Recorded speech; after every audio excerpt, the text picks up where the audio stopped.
कहानी की शुरुआत होती है 1976 से, जहां हम इंडोनेशिया के एक छोटे से गांव को देखते हैं और यहाँ गांव के कुछ बच्चे सूखी घास से एक फुटबॉल बनाकर खेलने के लिए खेतों की तरफ जाने लगते हैं। तभी इन्हीं बच्चों में से अब्दी नाम के लड़के का फादर अपने बेटे को सख्त लहजे में वार्निंग देते हुए कहता है कि शाम होने से पहले घर वापस आ जाना। तब यहाँ अब्दी भी अपने फादर से कहता है कि परेशान मत हो, अंधेरा होने से पहले मैं घर वापस आ जाऊंगा। यह कहकर सभी बच्चे फुटबॉल खेलने के लिए खेतों की तरफ चले जाते हैं और खेतों के बीचों बीच पहुंचने के बाद ये लोग फुटबॉल खेलने में इतने मग्न हो जाते हैं कि इन्हें टाइम का पता ही नहीं चल पाता और किसी को भी इस बात का एहसास नहीं था कि अब जल्द ही अंधेरा होने वाला है। लेकिन यहाँ कुछ बच्चे बढ़ते हुए अंधेरे को नोटिस कर लेते हैं और फिर एक एक करके सभी बच्चे अपने घर की तरफ लौटने लगते हैं। मगर अब्दी और उसका दोस्त नोयान डिसाइड करते हैं कि अभी तक पूरी तरह से अंधेरा नहीं हुआ है, इसलिए ये दोनों खेल जारी रखते हैं और खेलते खेलते अचानक इनकी बॉल खेतों के बीचों बीच चली जाती है। तब यहाँ अब्दी होश से काम लेते हुए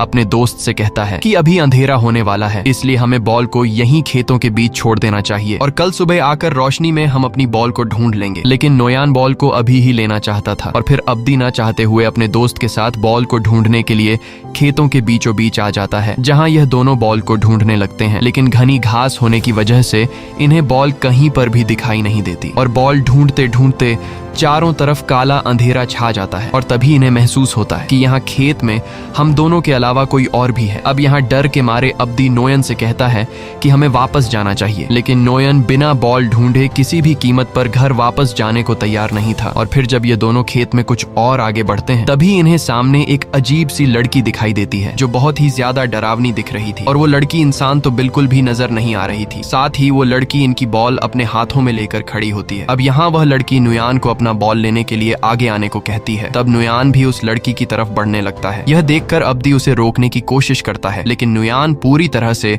उस लड़की के वश में आकर उसके पीछे चलता रहता है। और फिर जब अब्दी अपने दोस्त को वापस घर ले जाने के लिए उसके पीछे आता है तो वह सामने कुछ ऐसा देखता है जिससे अब्दी पूरी तरह से हिल जाता है, क्योंकि सामने वह लड़की एक बड़ा सा पत्थर उठाकर नोयान के सिर पर कई वार करती है, जिससे नोयान वहीं पर मारा जाता है। अब यह सब देखकर अब्दी खुद को बचाने के लिए दौड़कर गांव पहुंचता है और चिल्लाकर सभी गांव वालों को इकट्ठा कर देता है, जहां वह गांव वालों को सारी बात बता देता है कि खेतों में एक अजीब सी लड़की घूम रही है जिसने नोयान को मार दिया है। और फिर सभी गांव वाले मिलकर खेतों की तरफ आते हैं, लेकिन इन्हें न तो नोयान दिखता है और न ही वह अजीब सी लड़की। पर कुछ दूर आगे जाने के बाद इन्हें नदी के किनारे पर नोयान की डेड बॉडी मिलती है। ये डरावना नजारा देखकर सभी लोग बहुत ज्यादा घबरा जाते हैं। अब इन लोगों ने नोयान की डेड बॉडी तो देख ली होती है, लेकिन इन्हें नोयान को मारने वाली वो अजीब सी लड़की कहीं पर भी दिखाई नहीं देती। इसलिए अगले दिन नोयान का फादर अब्दी के फादर के पास आता है और अब्दी को बुरा भला कहने लगता है, क्योंकि नोयान के फादर को लग रहा था कि अब्दी ने ही मेरे बेटे को मारा है। और अब अब्दी खुद को बचाने के लिए झूठी मूठी कहानी बना रहा है कि नोयान को एक अजीब सी लड़की ने मारा है। अब यहाँ नोयान और अब्दी के फादर के बीच बहस बढ़ने लगती है और तभी इनके बीच मास्टर शिंगाय आ जाते हैं और शिंगाय नोयान के फादर और अब्दी के फादर की पूरी बात सुनने के बाद शिंगाय नोयान के फादर से कहता है कि अब्दी झूठ नहीं बोल रहा, क्योंकि नोयान को सुमाला ने मारा है। ये सुनकर गांव के लोग अजीब सा रिएक्ट करते हैं कि आखिर यह सुमाला कौन है। तब यहाँ शिंगाय गांव के लोगों को सुमाला की पूरी कहानी सुनाने लगता है और कहानी हमें ले जाती है आज से 29 साल पीछे, यानी कि 1947 में, जहाँ हम पीरू गाँव के सबसे अमीर आदमी को देखते हैं जिसका नाम सूजीमन है। अब वैसे तो सूजीमन इस गांव का सबसे अमीर आदमी है, लेकिन ऐसी दौलत का क्या फायदा जिसे संभालने वाला कोई ना हो। दरअसल सूजीमान और सुहानी को शादी किए हुए 11 साल हो गए हैं, लेकिन अब तक इन दोनों का कोई भी बच्चा नहीं है, जिस वजह से ये दोनों काफी परेशान रहते हैं। और इसी चीज का फायदा उठाकर सूजीमन के अंकल उसके पास आते हैं और अंकल सूजीमन से कहते हैं कि अपनी जमीन का कुछ हिस्सा मुझे दे दो ताकि मैं वहाँ फैक्ट्री बना सकूं। लेकिन सूजीमान अपने अंकल को जमीन का थोड़ा सा टुकड़ा भी देने से इनकार कर देता है, क्योंकि यह जमीन सूजीमान के पास अपने ग्रैंडफादर की विरासत होती है। इसलिए सूजीमान अपने परिवार की जमीन को नीलाम होने नहीं देना चाहता था। ये सुनकर अंकल गुस्सा हो जाते हैं और सूजीमान से कहते हैं कि तुम्हारी ये सारी जमीन जल्द ही मेरी होने वाली है, क्योंकि तुम्हारा कोई वारिस नहीं है और मेरे 3 बच्चे हैं, इसलिए अब जल्द ही मैं कोर्ट जाकर तुमसे तुम्हारी ये जमीन छीन लूंगा। और तभी वहाँ पर सूजीमान की वाइफ सोहानी आती है, जिसे देखकर अंकल सूजीमान की इंसल्ट करते हुए कहता है कि अगर मेरे पास तुम्हारी वाइफ की तरह खूबसूरत वाइफ होती तो अब तक मैं 8 बच्चे पैदा कर चुका होता। और यह बात सुहानी भी सुन लेती है और वह समझ जाती है कि अब मुझे हर हाल में बच्चा पैदा करना होगा, नहीं तो अंकल हमसे हमारी सारी जमीन छीन लेगा। वहीं सुजीमान अपने इंसल्ट की वजह से काफी गुस्सा होता है और वह सीधा अपनी वाइफ के पास आकर उससे साफ साफ कहता है कि अगर तुम 1 साल के अंदर मुझे बच्चा नहीं दे पाई तो मैं दूसरी शादी कर लूंगा, क्योंकि मैं अपने ग्रैंडफादर की जमीन को किसी और के हाथों जाने नहीं दूंगा। ये सुनकर सुहानी काफी उदास हो जाती है और वह रोती हुई घर के बाहर आकर बैठ जाती है। यहाँ सुहानी को कुछ समझ नहीं आ रहा होता कि आखिर वह 1 साल में बच्चा कैसे पैदा करेगी। और तभी उसे कमरे के अंदर 2 वर्कर्स की बातें सुनाई देती हैं, जिसमें से एक वर्कर कह रहा था कि मेरी वाइफ को बच्चा न होने की प्रॉब्लम थी, लेकिन फिर मेरी वाइफ एक जादूगरनी के पास गई जिसकी मदद से मेरा बच्चा पैदा हो गया। ये सुनकर सुहानी भी उस जादूगरनी के पास जाने का फैसला कर लेती है और अगले ही दिन सुहानी घर की एक नौकरानी के साथ बिना अपने हस्बैंड को बताए गाड़ी में बैठकर जादूगरनी की तरफ निकल पड़ती है। और जंगल से होते हुए यह लोग एक बड़ी सी नदी के किनारे तक पहुंच जाते हैं, जहां एक मछुआरा इन दोनों को बोट में बिठाकर नदी पार करवा देता है और इन्हें जादूगरनी के घर के पास छोड़ देता है। अब यहाँ सुहानी अपने घर की नौकरानी को बाहर छोड़कर खुद अकेले जादूगरनी के घर के अंदर आती है, जहां जादूगरनी के घर के अंदर काफी अजीब सी चीजें रखी गई थी। अब यहाँ सुहानी उस जादूगरनी से कहती है कि मुझे एक बच्चा चाहिए, जिस पर वो जादूगरनी पहले से सुहानी को समझा देती है कि मैं तुम्हें बच्चा तो दे सकती हूँ, लेकिन मैं ये सारा काम काले जादू और शैतान की मदद से करूंगी, इसलिए अगर तुम तैयार हो तो मैं तुम्हें बच्चा दे सकती हूँ। अब यहाँ काले जादू और शैतान का सुनकर सुहानी घबरा जाती है, लेकिन उससे किसी भी कीमत पर अपने हस्बैंड की जमीन बचाने के लिए बच्चा चाहिए था, इसलिए सुहानी हाँ कर देती है। और फिर यहाँ जादूगरनी सुहानी को समझाती है कि मैं तुम्हें 1 नहीं बल्कि 2 बच्चे दूंगी, जिसमें एक बच्ची शैतान की होगी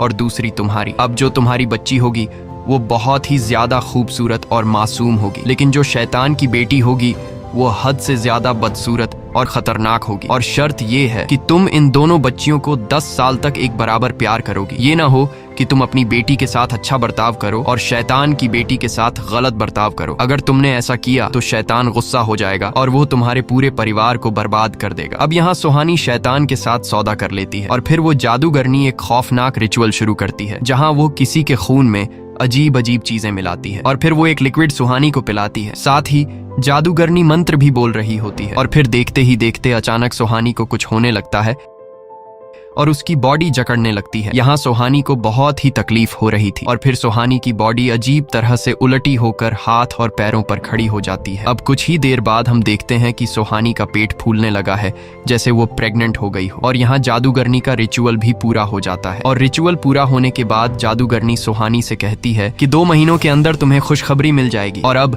सुहानी के जाने से पहले जादूगरनी एक बार फिर से सुहानी को शैतान के साथ किया हुआ सौदा याद दिलाती है और इस तरह से 2 महीने बीत जाते हैं और एक दिन अचानक सुहानी को पेट में शदीद दर्द होने लगता है। ये देखकर सुजीमान सुहानी के लिए घर पर एक डॉक्टर बुलाता है और जब वो डॉक्टर सुहानी का चेकअप करती है तो उसे पता चलता है कि सुहानी प्रेग्नेंट है और इसके पेट में 1 नहीं बल्कि 2 बच्चियां हैं। ये खबर सुनकर सुजीमान का खुशी के मारे ठिकाना नहीं रहता, क्योंकि वो अपने बच्चे के लिए पिछले 11 सालों से इंतजार कर रहा था। और यहाँ सुजीमान अपने नौकर को बुलाकर उससे कहता है कि जाओ और पूरे गांव में ये बात फैला दो कि सुजीमान की वाइफ प्रेग्नेंट है और उसके घर 2 बच्चियां पैदा होने वाली हैं। अब यहाँ सुजीमान काफी ज्यादा खुश होता है और फिर ये दोनों मिलकर अपनी बच्चियों के नाम भी तय कर लेते हैं, सोमाला और कोमाला। अगले दिन सुजीमान पूरे गांव वालों को खाने पर बुलाता है और अपने आने वाले बच्चों की पहले से सेरेमनी करवाता है। अब इस तरह से दिन गुजरते हैं और फिर फाइनली सुहानी के डिलीवरी का दिन आ जाता है। अब जैसे ही घड़ी में रात के 12 बजते हैं तो अचानक आसमानी बिजली चमकने लगती है और तभी सुहानी को सामने के सोफे पर एक अजीब सा मॉन्स्टर बैठा हुआ दिखाई देता है, जिससे सुहानी समझ जाती है कि ये शैतान है और वो अपनी बेटी के आने का इंतजार कर रहा है। अब काफी दर्द झेलने के बाद सुहानी की जब पहली बेटी पैदा होती है तो वो बच्ची बिल्कुल चुपचाप होती है और बिल्कुल भी हरकत नहीं कर रही होती। ये देखकर ये लोग समझ जाते हैं कि ये बच्ची जिंदा नहीं है और फिर आंट उस मरी हुई बच्ची को पास के झूले में रख देती है। इसके बाद डॉक्टर दूसरी बच्ची को डिलीवर करने की कोशिश करती है और फिर कुछ ही देर बाद सुहानी की दूसरी बेटी भी जन्म ले लेती है, जिसकी रोने की आवाज सुनकर सुजीमान खुशी से कमरे के अंदर आता है। और कमरे के अंदर आते ही जब सुजीमान झूले में रखी गई अपनी मरी हुई बेटी को देखता है तो वो काफी ज्यादा उदास हो जाता है। लेकिन जैसे ही सुजीमान की नजर अपनी दूसरी बेटी पर पड़ती है तो वो गुस्से से भड़क जाता है, क्योंकि यह बच्ची कोई नॉर्मल बच्ची नहीं दिख रही थी, बल्कि वो बहुत ही ज्यादा डरावनी थी। ये देखकर सुजीमन पूरी तरह से टूट जाता है और फिर गुस्से में चाकू उठाकर अपनी उस बदसूरत बच्ची को मारने लगता है। तब यहाँ सुहानी सुजीमन को रोकने की कोशिश करती है, क्योंकि सुहानी को पता था कि यह शैतान की बेटी है और अगर यह बच्ची मारी गई तो शैतान हमारा जीना हराम कर देगा। लेकिन दर्द के मारे सुहानी खड़ी होकर सुजीमन को रोक नहीं सकती थी और फिर सुजीमन उस लड़की को खत्म कर देता है, जो कि यह काम आगे जाकर इन लोगों को बहुत ही मुश्किल में डालने वाला था, क्योंकि सुहानी ने शैतान के साथ वादा किया था कि वो 10 सालों तक दोनों बच्चों को एक ही बराबर प्यार करेगी। लेकिन सुजीमन को बिल्कुल भी इस बात की खबर नहीं होती और 10 साल तो दूर बल्कि सुजीमन ने शैतान की बेटी को पैदा होते ही मार दिया। अब जैसे ही सुजीमान उस लड़की को मारता है, तभी अचानक सुजीमान की पहली बेटी जो मरी हुई पैदा हुई थी वो अचानक जिंदा हो जाती है और रोने लगती है। ये देखकर सुजीमन काफी ज्यादा खुश हो जाता है। इसके बाद कहानी 3 साल आगे बढ़ती है और हम सुजीमन की बेटी को देखते हैं, जिसका नाम कोमाला है। और यहाँ सुजीमन अपनी बेटी को चलना सिखा रहे होते हैं, लेकिन कोमाला चल नहीं पा रही होती, क्योंकि कोमाला एक साइड से अपाहिज है। उसका एक साइड का हाथ और पांव काम नहीं करते। अब यहाँ टेबल पर बैठे सुजीमन के रिश्तेदार कहते हैं कि सुजीमन भी जब छोटा था तब वो भी इसी तरह एक साइड से अपाहिज था, लेकिन फिर वक्त के साथ वो ठीक हो गया। और यहाँ हम देखते हैं कि सुजीमन अपनी बेटी के इस अपाहिजपन की वजह से खुश नहीं है और इस तरह से 2 साल और गुजर जाते हैं और हम देखते हैं कि कोमाला 5 साल की हो चुकी है, लेकिन उसकी हरकतें बाकी बच्चों से काफी अलग हैं और वो हर एक बात पर गुस्सा करने लगती है। और एक दिन जब कोमाला साइकिल के साथ खेल रही होती है, तभी वहाँ पर सुहानी आती है और वो कोमाला को ऐसा करने से मना करती है क्योंकि उसे चोट लग जाएगी। लेकिन यह सुनकर कोमाला गुस्सा हो जाती है और वो सुहानी पर जोर से चिल्लाने लगती है और यह देखकर सुजीमन को भी गुस्सा आ जाता है और फिर वो कोमाला को उठाकर कमरे में बंद कर देता है, जहाँ वो अपना सिर जोर जोर से बेड के साथ मारने लगती है, जिससे हमें पता चलता है कि कोमाला बिल्कुल भी नॉर्मल नहीं है। अब सुजीमन परेशान होकर घर के नौकर को बुलाता है और फिर वो नौकर सुजीमन के कहने पर कोमाला के हाथ पैर रस्सियों से बांध लेता है, जिसके बाद वो नौकर कोमाला को घसीटते हुए बाहर उस रूम में ले जाता है जहाँ पर जानवर बांधे जाते थे और फिर कोमाला के पीछे शेड रूम का दरवाजा बंद कर दिया जाता है। अब यहाँ हमें 3 साल बाद 1955 का सीन दिखाया जाता है, जहाँ एक दिन अचानक कोमाला घर से गायब हो जाती है और किसी को नहीं पता था कि कोमाला कहाँ चली गई। अब यहाँ कोमाला के बारे में सोचते हुए उसके पेरेंट्स परेशान हो जाते हैं और उसे ढूंढने लगते हैं। वहीं हम कोमाला को मार्केट के बीचों बीच देखते हैं, जो अपनी जेल जैसी जिंदगी से तंग आकर चुपके से यहाँ तक पहुंची होती है। और तभी कोमाला की नजर कुछ बच्चों पर पड़ती है जो आपस में खेल रहे होते हैं, जिसे देखकर अपाहिज कोमाला काफी खुश हो रही होती है। लेकिन जैसे ही उन बच्चों की नजर कोमाला पर पड़ती है तो बच्चे कोमाला को देखकर उसका मजाक उड़ाने लगते हैं। अब यहाँ एक लड़का कोमाला के चेहरे पर मिट्टी लगाकर उसका चेहरा बिगाड़ देता है और फिर सभी लड़के कोमाला को पत्थर से मारने लगते हैं। बेचारी कोमाला अपाहिज होने की वजह से कुछ भी नहीं कर पाती और रोने लगती है। वहीं कुछ दूरी पर कोमाला के पेरेंट्स भी यह सब देख रहे होते हैं, लेकिन वह कोमाला की मदद करने के लिए नहीं आते। अब यहाँ सुजीमन गुस्से में कोमाला को पकड़ता है और उसे जानवरों के शेड में बंद कर देता है। अब यह सब काफी नहीं था कि सुजीमन एक स्टिक मंगवाता है और कोमाला की पिटाई करने लगता है और यह सब सुहानी भी देख रही होती है, लेकिन वह अपने हस्बैंड को रोकती नहीं। दरअसल सुजीमन ने कोमाला को घर से बाहर निकलने से मना किया था, लेकिन मना करने के बावजूद भी कोमाला चुपके से मार्केट चली गई, जिस वजह से आज पूरे मार्केट में सुजीमन की इंसल्ट हुई। अब यहाँ आंटी सू एक छोटी बच्ची के साथ इतनी ज्यादती देखते हुए सुजीमन से कहती है कि यह बच्ची है, इसे और मत मारो, लेकिन सुजीमन किसी की भी बात नहीं सुनता और कोमाला की खूब पिटाई करके चला जाता है। अब यहाँ आंटी कोमाला के जख्मों पर मरहम लगाने लगती है और कोमाला भी दर्द की वजह से रो रही होती है। उस बेचारी को तो यह भी समझ नहीं आता कि आखिर उसकी गलती क्या थी। अब कुछ देर बाद आंटी सू कोमाला को एक डॉल देती है, जिसे देखकर कोमाला काफी खुश हो जाती है। दरअसल आज कोमाला 8 साल की हो गई है, जबकि यह बात कोमाला के पेरेंट्स को बिल्कुल याद ही नहीं होती, लेकिन आंटी सू को अच्छी तरह से याद होता है और यह डॉल कोमाला के जन्मदिन का तोहफा होता है, जिसे पाकर कोमाला काफी खुश होती है। अब रात को कोमाला जब उस डॉल को सीने से लगाकर सो रही होती है, तभी उसे सामने वाली अलमारी से किसी की आवाज सुनाई देती है, जिसे सुनकर कोमाला उठकर बैठ जाती है और तभी सामने वाली अलमारी से एक लड़की बाहर निकलती है, जो बहुत ही ज्यादा डरावनी दिख रही थी। और यह लड़की कोई और नहीं बल्कि कोमाला की जुड़वा बहन सोमाला होती है, जिसे पैदा होते ही सुजीमन ने मार दिया था। अब यहाँ कोमाला अपनी बहन सोमाला को देखकर डर जाती है। तब सोमाला उसे समझाती है कि डरो मत, मैं तुम्हारी बहन हूँ और मैं तुम्हें कुछ भी नहीं कहूंगी। अब यहाँ सोमाला अपनी बहन से बहुत ही प्यार से बात करती है और अपने पेरेंट्स के खिलाफ भड़काते हुए कहती है कि मुझे पता है कि तुम्हारे पेरेंट्स तुम्हें हर रोज मारते हैं, लेकिन तुम परेशान मत हो, आज के बाद मैं तुम्हारी मदद करूंगी क्योंकि मैं तुम्हारी बहन हूँ। साथ ही वह सुजीमन पर बहुत ज्यादा गुस्सा होते हुए कहती है कि मेरे पैदा होते ही मुझे मार दिया गया क्योंकि मैं बदसूरत थी। अब यहाँ सोमाला अपनी बहन कोमाला को गले लगाती है और पहली बार कोमाला को किसी अपने का एहसास होता है, लेकिन सोमाला के चेहरे को देखते हुए हमें पता चलता है कि अब यह लड़की कोमाला की मदद से सुजीमन और सुहानी का जीना हराम करने वाली है। और फिर अगले ही दिन कोमाला पियानो बजाने लगती है, लेकिन पता नहीं क्यों सुजीमन को पियानो की आवाज तंग करने लगी और फिर वह गुस्से से सीधा कोमाला के पास आकर उसे थप्पड़ मारकर पियानो बजाने से रोक देता है। अब यह सब सुहानी भी देख रही होती है और उसे पता होता है कि सुजीमन मेरी बेटी के साथ गलत कर रहा है, लेकिन फिर भी वह अपने हस्बैंड से कुछ नहीं कहती। वहीं कोमाला आज अजीब सा रिएक्ट कर रही होती है क्योंकि अब वह सोमाला के कंट्रोल में है। और फिर तभी हम देखते हैं कि कोमाला का जो एक साइड पैरालाइज था जिससे वह चल नहीं पाती थी, अब वह साइड बिल्कुल पूरी तरह से ठीक हो चुका है और फिर वह बिल्कुल नॉर्मल तरीके से चलकर सीधा अपने फादर के रूम में जाती है, जहां सुजीमन कोमाला को अपने पैरों पर बिल्कुल ठीक से चलते हुए देखकर सोच में पड़ जाता है। लेकिन इससे पहले कि वो कुछ कर पाता, तभी कोमाला एक पेन उठाकर अपने फादर के हाथ में घोंप देती है, जिससे सुजीमन दर्द से चिल्ला उठता है। लेकिन साथ ही सुजीमन हैरान हो जाता है कि आखिर उसकी बेटी चल कैसे पा रही है, जबकि हमें तो पता है कि यह सब कोमाला खुद नहीं बल्कि उससे सोमाला करवा रही है। अब यहाँ सुजीमन इस बारे में ज्यादा न सोचते हुए कोमाला के इस हरकत से गुस्सा होकर उसे क्रॉस के साथ बांध लेता है और फिर वो सज्जा के तौर पर कोमाला को तेज धूप में खेतों के बीच लटका देता है। यहाँ कोमाला अपनी मदर को मदद करने के लिए पुकारती है, लेकिन सुहानी अपनी बेटी कोमाला की बिना मदद किए वहां से चली जाती है और ये देखकर कोमाला नफरत की आग में जलने लगती है। अब रात को कोमाला अपने पेरेंट्स के साथ टेबल पर बैठकर खाना खा रही होती है, लेकिन तभी सोमाला फिर से कोमाला की बॉडी में आ जाती है और कोमाला अजीब सी हरकतें करने लगती है और देखते ही देखते कोमाला खाने के टेबल के ऊपर चढ़कर पेशाब कर देती है। यह देखकर सुजीमन का दिमाग खराब हो जाता है और वो घर के नौकर को कोमाला को जानवरों के शेड में बंद करने का ऑर्डर देता है, लेकिन तभी कोमाला नौकर पर हमला कर देती है और इसी दौरान सुहानी की नजर सामने के शीशे पर पड़ती है, जहाँ वो साफ देख सकती थी कि यह सब कोमाला खुद नहीं बल्कि उससे शैतान की बेटी सोमाला करवा रही है। और यह देखकर सुहानी बहुत ज्यादा घबरा जाती है और फिर कोमाला तेजी से घर से बाहर भाग जाती है। तब आंटी और सुहानी भी उसका पीछा करने लगती हैं और जब यह दोनों मुर्गियों के पिंजरे के पास पहुंचते हैं तो वहां का नजारा देखकर इनकी आंखें खुली की खुली रह जाती हैं, क्योंकि सामने कोमाला कच्ची मुर्गी को खा रही थी। अगले दिन जब कोमाला को होश आया तो आंटी उससे बड़े ही प्यार से पूछती है कि कल रात को तुमने वो सब क्यों किया, जिस पर कोमाला उसे पूरा सच बता देती है कि यह सब मुझसे सोमाला की आत्मा करवा रही है। और ये सारी बातें दरवाजे के पास खड़ी सुहानी भी चुप कर सुन लेती है। अब यहाँ सुहानी को अपनी गलती का एहसास होता है, क्योंकि जो डील सुहानी ने शैतान के साथ किया था वो डील उसने तोड़ दी है, जिसका बदला अब शैतान इनसे ले रहा है। और यह सब समझ आते ही सुहानी डिसाइड कर लेती है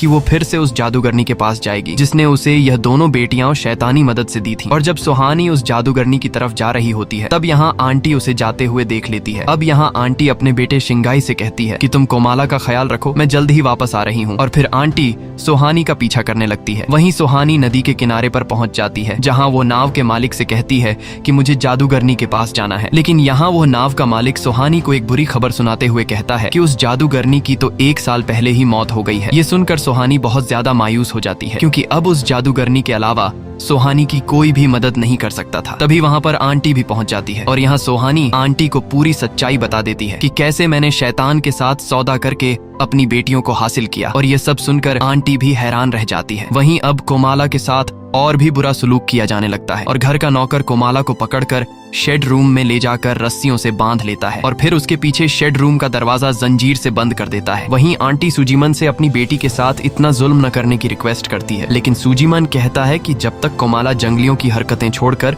इंसान की तरह नहीं बनती तब तक वह हर रोज इसी कमरे में जानवरों की तरह बंद रहेगी। अगले दिन जब कोमाला अपने कमरे में होती है तभी बाहर वही बच्चे फिर से आते हैं जिन्होंने कुछ अरसे पहले मार्केट में कोमाला को पत्थरों से मारा था। और अब यहाँ वह लड़के फिर से कोमाला को खेलने के बहाने नीचे बुलाते हैं और ना समझ कोमाला फिर से खेलने के लिए उनके पास जाती है। और यहाँ एक बार फिर से सभी लड़के मिलकर कोमाला को तंग करते हैं और उसके चेहरे को मिट्टी से गंदा कर देते हैं। अब ये सब काफी नहीं था कि वह लड़के कोमाला को मारने लगते हैं और कोमाला रोने लगती है, लेकिन तभी वहाँ पर आंटी आकर सभी लड़कों को भगा देती है, जबकि वहीं पास में कोमाला के पेरेंट्स खड़े थे, लेकिन वह दोनों अपनी बेटी को बचाने के लिए नहीं आए। और यह देखकर कोमाला के दिल में अपने पेरेंट्स के लिए नफरत की आग जन्म ले लेती है। अब जैसे ही रात होती है तो हमेशा की तरह कोमाला को जानवरों के शेड में बंद कर दिया जाता है। और कुछ ही देर बाद जब सुजीमन और सुहानी डिनर कर रहे होते हैं तभी सुहानी को शेड से काफी अजीब सी आवाज आवाज सुनाई देने लगती है और वह समझ जाती है कि शेड में कुछ न कुछ तो गड़बड़ है, और यह बात वह सुजीमन से भी कहती है। लेकिन यहाँ सुजीमन कहता है कि मुझे तो कोई आवाज नहीं सुनाई दे रही, यह तुम्हारा वहम होगा। और जब हम शेड के अंदर का सीन देखते हैं तो हमें पता चलता है कि कोमाला खुद को आजाद कर चुकी है और वह फिर से नॉर्मल तरीके से अपने पैरों पर चलने लगती है, जिसका मतलब कि अब कोमाला की बॉडी सोमाला के कंट्रोल में है। और फिर वह पास रखे एक संदूक को खोलती है जिसमें एक चाकू पड़ा हुआ होता है, और कोमाला उस चाकू को उठाकर काफी अजीब तरह से हंसने लगती है, जैसे वह कुछ गलत करने जा रही हो। इसी दौरान हम गांव के एक लड़के को देखते हैं, और यह वही लड़का होता है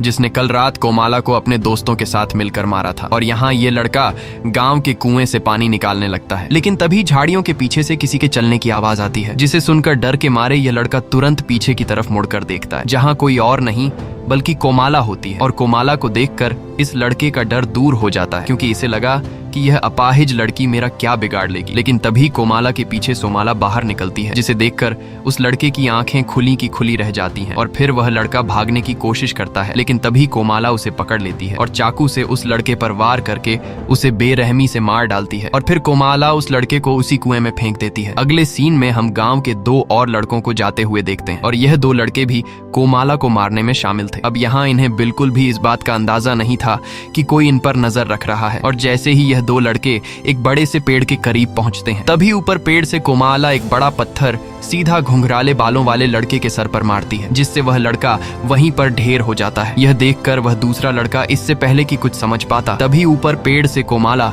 उस दूसरे लड़के पर छलांग मारती है और इस दूसरे लड़के को भी चाकू से खत्म कर देती है। अगली सुबह गांव के सभी लोग अपने बच्चों को ढूंढने के लिए निकलते हैं, लेकिन इन्हें न तो बच्चे मिलते हैं और न ही उनकी लाशें। और यहाँ किसी को भी समझ नहीं आ रहा होता कि आखिर गांव के 3 बच्चे कहाँ गायब हो गए। वहीं कोमाला को परेशान करने वाले बाकी बच्चे भी परेशान होते हैं कि हमारे 3 दोस्त आखिर कहाँ चले गए। और तभी इनके सामने कोमाला आती है और मुस्कुराते हुए इनके सामने बॉल रखकर चली जाती है। ये देखकर इन लड़कों के दिमाग में फिर से मस्ती सूझती है, लेकिन इन्हें पता नहीं था कि यह मजाक इन्हें काफी महंगा पड़ने वाला है, और ये लोग बॉल उठाकर फिर से कोमाला का मजाक उड़ाने लगते हैं। अब जैसे ही एक लड़का आगे बढ़ते हुए कोमाला के करीब आता है, तभी कोमाला उस पर चाकू से वार करके उसे खत्म कर देती है। ये देखकर बाकी बच्चे घबरा जाते हैं, और फिर कोमाला इन्हें भागने का मौका ही नहीं देती और एक एक करके सभी लड़कों को बेरहमी से मार डालती है। अगले दिन आंटी जब कुएं से पानी निकाल रही होती है तो उसे पानी में खून दिखाई देता है, जिसे देखकर वो काफी घबरा जाती है और वो फौरन घर के नौकर को बुलाती है। अब घर का नौकर जब कुएं की जांच करता है तो इन्हें कुएं के अंदर से एक लड़के की लाश मिलती है। ये वही लड़का होता है जिसे कल रात कोमाला ने मारकर कुएं में फेंक दिया था। वहीं गांव वालों को खेतों के बीचों बीच बाकी लड़कों की लाशें भी मिलती हैं, जिसे देखकर सभी लोग काफी घबरा जाते हैं। और जो बाकी 2 बच्चे थे, उन 2 बच्चों की लाशें भी गांव वालों को जंगल में पेड़ के पत्तों से ढकी हुई मिलती हैं। यह देखकर सभी लोग सोच में पड़ जाते हैं कि आखिर यह सब किसने किया। और तभी इन लोगों को इन 2 लड़कों की डेड बॉडी के पास कोमाला की डॉल मिलती है, जिसे देखकर यह सभी लोग समझ जाते हैं कि यह सारा काम कोमाला का है। जिसके बाद गांव के सभी लोग सीधा सुजीमन के घर पर जाते हैं और सुजीमन को कोमाला की डॉल दिखाते हुए कहते हैं कि तुम्हारी बेटी ने हमारे बच्चों को मारा है। जिस पर सुजीमन गांव वालों से कहता है कि तुम सब जानते हो कि मेरी बेटी अपाहिज है, और एक अपाहिज लड़की इतने सारे लड़कों को कैसे मार सकती है। लेकिन गांव वाले सुजीमन की बात नहीं मानते और कहते हैं कि तुम्हारी बेटी ने ही हमारे बच्चों को मारा है। तब सुजीमन गांव वालों से कहता है कि तुम लोगों के पास इस बात का क्या सबूत है कि मेरी बेटी ने तुम्हारे बच्चों को मारा है। अब गांव वालों के पास इस बात का कोई पक्का सबूत नहीं था और फिर ये सभी लोग वहाँ से चले जाते हैं। लेकिन यहाँ सुजीमान को भी अपनी बेटी पर शक होने लगता है, क्योंकि कोमाला की हरकतें इंसानों वाली बिल्कुल भी नहीं थी। इसलिए वह सीधा अपनी वाइफ के साथ जानवरों के शेड रूम में जाता है और फिर कुछ देर की जांच के बाद सुजीमन को दीवार में एक बड़ा सा छेद दिखाई देता है, जिसे बोरे से छुपाया गया था। ये देखकर सुजीमन समझ जाता है कि कोमाला इस रास्ते से बाहर निकलती है, और यहाँ सुजीमन को इस बात पर भी यकीन होने लगता है कि गांव में मारे गए सारे बच्चे कोमाला के हाथों ही मरे हैं। लेकिन तभी सोहानी सुजीमन से कहती है कि यह सब कोमाला ने नहीं बल्कि सोमाला की आत्मा कोमाला से करवा रही है। और फिर यहाँ सुहानी सुजीमन को सारी सच्चाई बता देती है कि कैसे मैंने शैतान के साथ सौदा करके इन 2 बच्चियों को हासिल किया। अब यह सब सुनकर सुजीमन की सांसें थम जाती हैं और फिर वो खुद सीधा कोमाला से बात करने जाता है, और यहाँ वो कोमाला से बड़े ही प्यार से बात करने लगता है। साथ ही वो अपनी बेटी को भरोसा दिलाता है कि आज के बाद मैं तुम पर कभी भी हाथ नहीं उठाऊंगा। ये सुनकर कोमाला रोने लगती है, क्योंकि पिछले कई सालों से सुजीमन ने कोमाला के साथ प्यार से बात नहीं की थी, जबकि वो तो अपने पेरेंट्स का प्यार ढूंढ रही थी, और आज अपने फादर का प्यार पाकर वो पिछले कई सालों से उसके साथ हो रही ज्यादती को भूलकर वो अपने फादर को सारी सच्चाई बता देती है कि मुझसे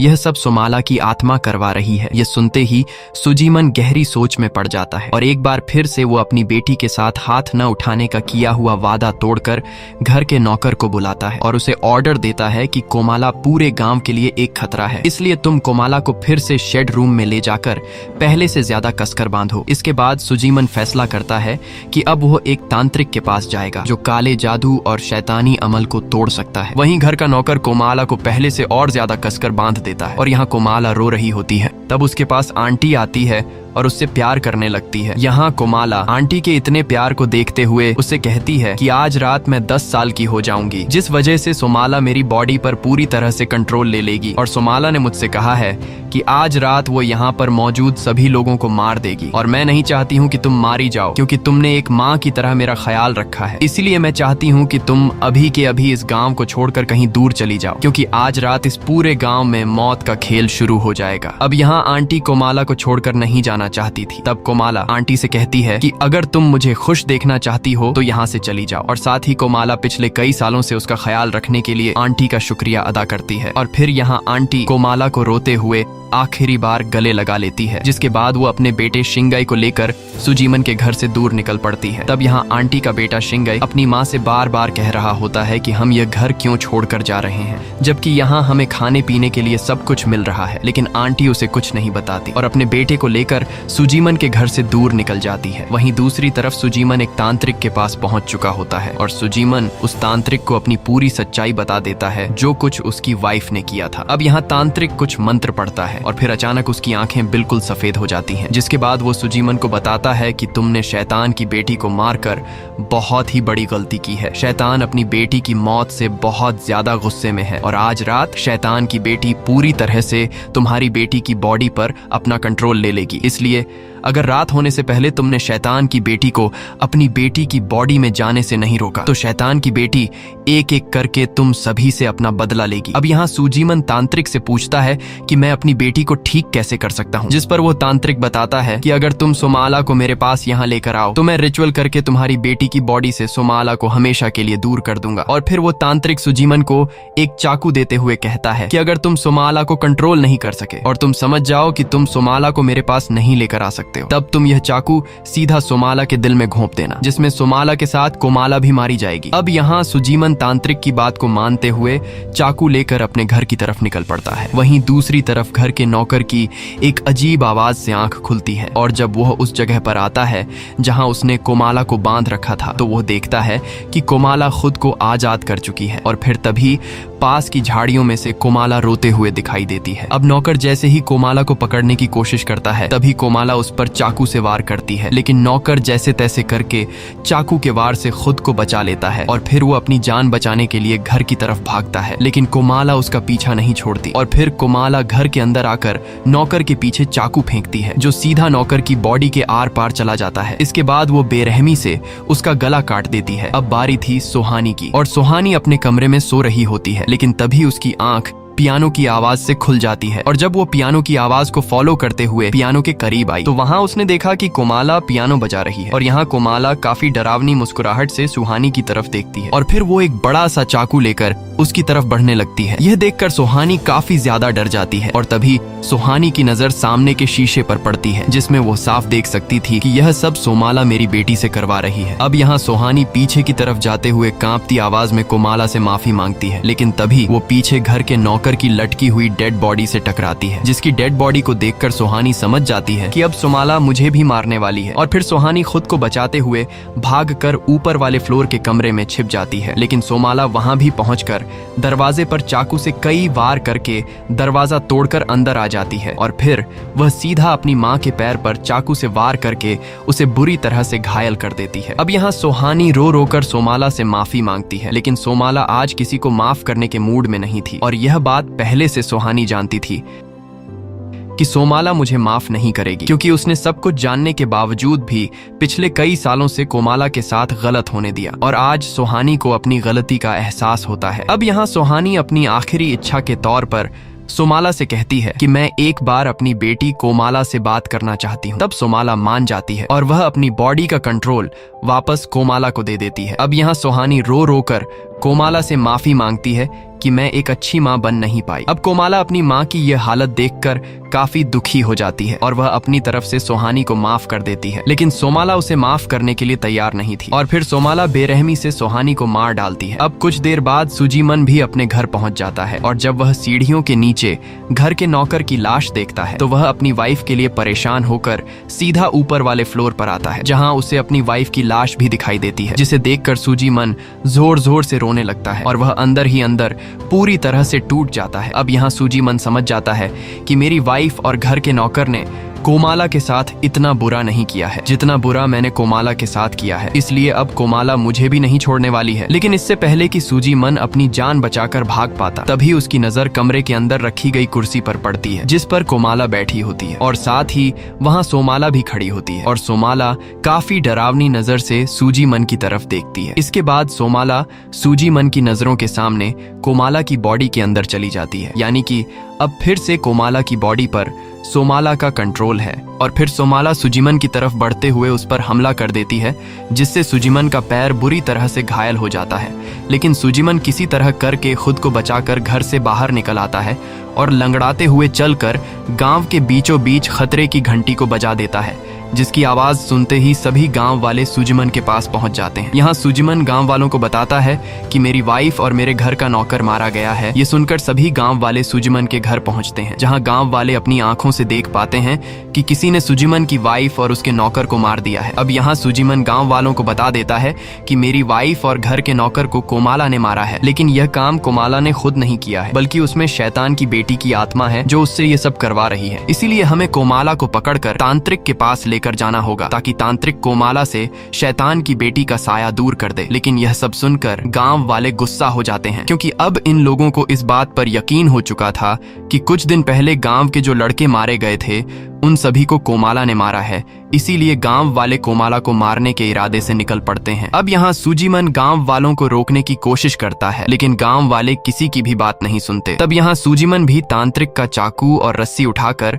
अपनी बेटी कोमाला को बचाने के लिए निकल पड़ता है, क्योंकि सुजीमन को पता था कि असली कसूरवार कोमाला नहीं बल्कि सोमाला की आत्मा है। और तभी कुछ दूरी पर उसे सोमाला दिखाई देती है, लेकिन अगले ही पल वह खेतों की तरफ भाग जाती है। तब सुजीमन भी उसका पीछा करने लगता है और जैसे ही सुजीमन खेतों के बीचों बीच पहुंचता है तभी पीछे से अचानक सोमाला उस पर हमला कर देती है, जिससे सुजीमन नीचे गिर जाता है। लेकिन तभी सुजीमन एक बड़ा सा पत्थर उठाकर सीधा सोमाला के सिर पर वार करता है, जिससे सोमाला बेहोश हो जाती है। अब मौके का फायदा उठाते हुए सुजीमन सोमाला को तांत्रिक के पास ले जाने के लिए उसे एक बोरी में बंद कर देता है। लेकिन कुछ ही देर बाद सोमाला बोरी के अंदर होश में आ जाती है और होश में आने के बाद कोमाला सुजीमन से कहती है कि तुम भी बचपन में अपाहिज थे, लेकिन अपाहिज होने के बावजूद तुम्हारे पेरेंट्स ने तुम्हें प्यार दिया और तुम्हें सपोर्ट किया, जिससे तुम्हें हिम्मत मिली और तुम ठीक हो गए। मगर तुमने मेरे साथ ऐसा बर्ताव बिल्कुल भी नहीं किया, बल्कि तुमने हमेशा मेरे अपाहिजपन की वजह से मुझसे नफरत की और मुझे हर वक्त तकलीफ दी। ये सुनकर सुजीमन को अपनी गलती का एहसास हो जाता है और वो रो रो कर अपनी बेटी से माफी मांगता है। लेकिन अब बोरी में से कोमाला की आवाज आना बंद हो जाती है और जब सुजीमन हिम्मत जुटाकर बोरी को चेक करता है तो उसे पता चलता है कि कोमाला बोरी में से गायब हो चुकी है। दरअसल सोमाला की आत्मा ने कोमाला को बोरी से निकाल दिया होता है। अब इससे पहले कि सुजीमन खुद को संभाल पाता, तभी पीछे से सोमाला उस पर चाकू से हमला कर देती है, जिससे सुजीमन दर्द से चिल्ला उठता है। और अब जब दोबारा सोमाला उस पर हमला करने आती है तब सुजीमन जल्दी से एक लकड़ी उठाकर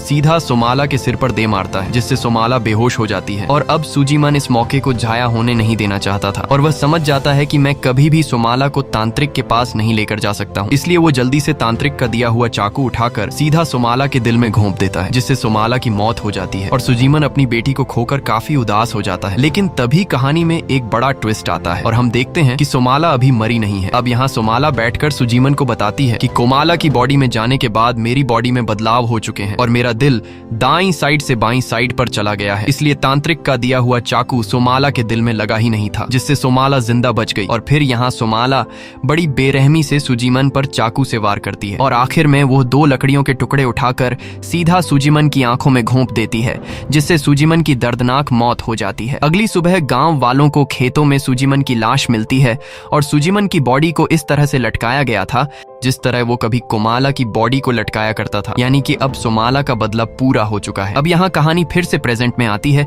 जहाँ मास्टर शिंगई अपनी कहानी पूरी कर देते हैं। और यहाँ शिंगई गांव के सभी लोगों को बताता है कि उस दिन से ये माना जाता है कि सोमाला यानी कि शैतान की बेटी अभी भी इस गांव में भटक रही है। इसलिए आज से गांव वाले यह रूल रख देते हैं कि कोई भी बच्चा रात के वक्त घर से बाहर नहीं जाएगा। और यहाँ हम मास्टर शिंगाई की आंख को देखते हुए हमें पता चलता है कि मास्टर शिंगाई कोई और नहीं बल्कि आंटी का बेटा है, जो उस रात अपनी माँ के साथ गांव छोड़कर चला गया था। अब प्रेजेंट में सच्चाई जानने के बाद गांव के सभी लोग अपने घरों के बाहर सोमाला के लिए खाना रख देते हैं। लेकिन नोयान का फादर सच्चाई जानने के बावजूद भी सोमाला के लिए खाना नहीं रखता, क्योंकि अब भी उसे लग रहा था कि सोमाला की कहानी झूठी है और मेरे बेटे नोयान को अब्दी ने मारा है। और रात को जब बिना डरे नोयान का फादर घर से बाहर आता है तो वह सामने के एक बड़े पेड़ के पास कुछ ऐसा देखता है जिससे वह पूरी तरह से हिल जाता है, क्योंकि सामने सोमाला होती है जो किसी को खा रही होती है। इसी के साथ ये कहानी खत्म हो जाती है। अगर आपको ये वीडियो अच्छी लगी हो तो हमारे चैनल को सब्सक्राइब और वीडियो को लाइक जरूर कीजिएगा।